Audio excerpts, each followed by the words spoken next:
Nobody told David life would be hard. Nobody had to. He could see it. In the school that never had enough, in the teachers who had given up hope on kids from the streets like him, in the silence. Nobody around David had ever walked through the kind of doors he would one day need to find. So he had no map, no example, no one to show him the way in. David was never told he would fail. It was quieter than that. He was never told he could succeed. And slowly, without any single moment he could point to, he started building his understanding of life from what he could see around him. And what he could see was small. He did not know that yet. He thought what he could see was just reality. So, David lived the way people live when they have accepted a ceiling without realizing it. He was not broken. He was not giving up. He was just working within a space that had been made smaller before he arrived.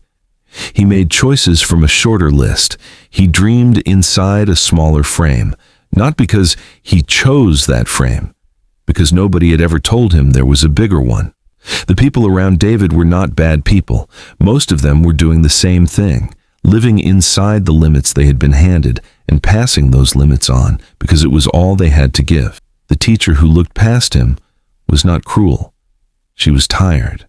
She had learned over the years where to put her energy. The system that moved him through without seeing him was not trying to hurt him.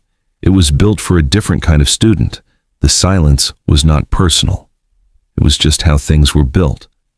And that kind of silence, the kind that is built into the structure rather than aimed at you personally, is harder to fight than anything deliberate, because there is no one to argue with, just an absence.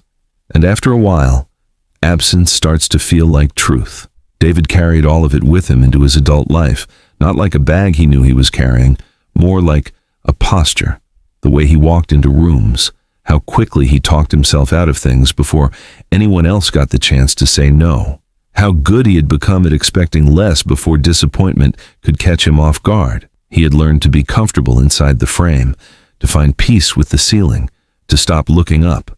This is the part of David's story that nobody talks about, not the hard beginning, not the eventual turning point, the years in between, the years of just believing it, quietly, without drama, because the believing does not feel like believing, it feels like common sense. And this did not only happen to David because he grew up with very little. This happens to adults at every level, in offices, in marriages, in careers that stopped growing years ago, but still feel too familiar to leave.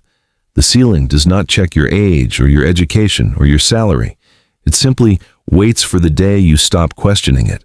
And most people, without ever deciding to, eventually do. Then one day, something shifted for David. Not a dramatic moment. No door suddenly flew open. Nothing cinematic. He was just sitting somewhere ordinary, going through a day that looked like every other day. And a question arrived. He did not invite it. It just came. Quiet. Persistent. Who decided this?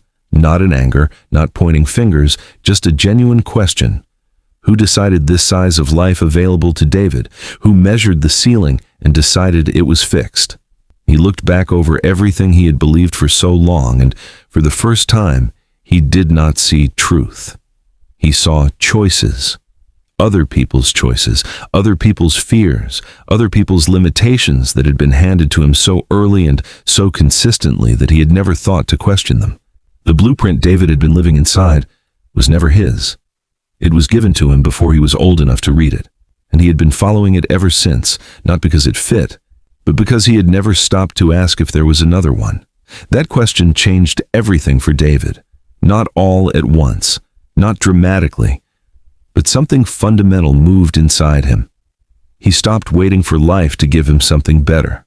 He understood for the first time that life does not revise its offer on its own. Life responds to what you ask of it, what you demand of it. And David had never demanded anything. He had been accepting, quietly, carefully, gratefully, taking whatever was put in front of him and telling himself it was enough. David decided it was not enough, not from anger, from clarity. He looked at his life and asked a different question. Not what is available to someone like me, but what do I actually want? What does my life look like if I design it? If I start from scratch? If I treat what is in front of me not as something to manage, but as something to build? Quick pause. If you've stayed this far, you're not watching by accident. You're looking for something deeper than motivation. You're looking for clarity. If that sounds like you, subscribe to the Clarity Lab.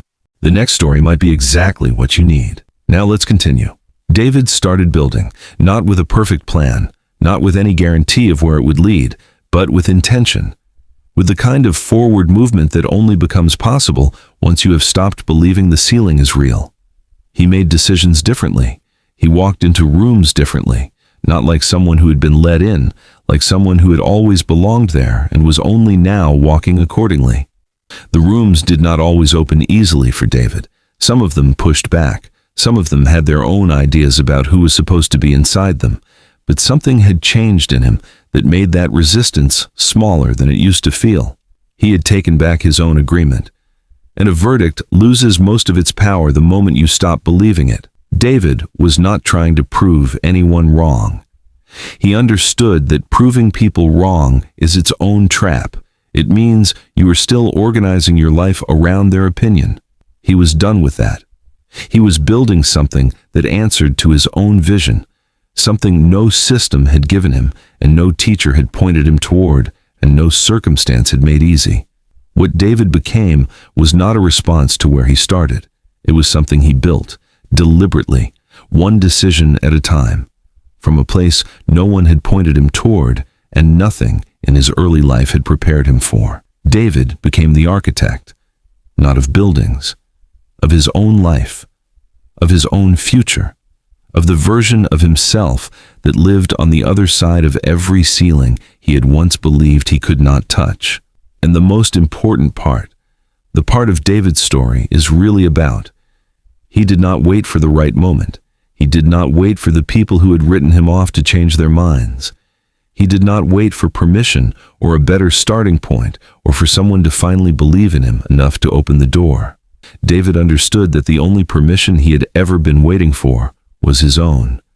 And the day he gave it to himself, everything changed. He became the captain of his own ship, the master of his own fate. This is the truth.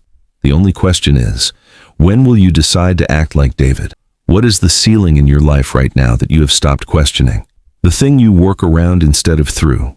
The door you no longer try because you already know the answer. Who told you that the answer was final? And more importantly, when did you decide to believe them? If that is you, this is your moment. Not tomorrow. Not when the conditions are better. Now. And if you know someone who is where David was, someone still living inside a blueprint they never chose, someone who has been told for so long that certain rooms are not for them that they have stopped trying the doors, share this with them. Not to motivate them, as a mirror. Because sometimes the most powerful thing you can do for another person is simply show them a reflection of who they were always capable of becoming. Subscribe to the Clarity Lab. The next story is coming, and it will be worth your time.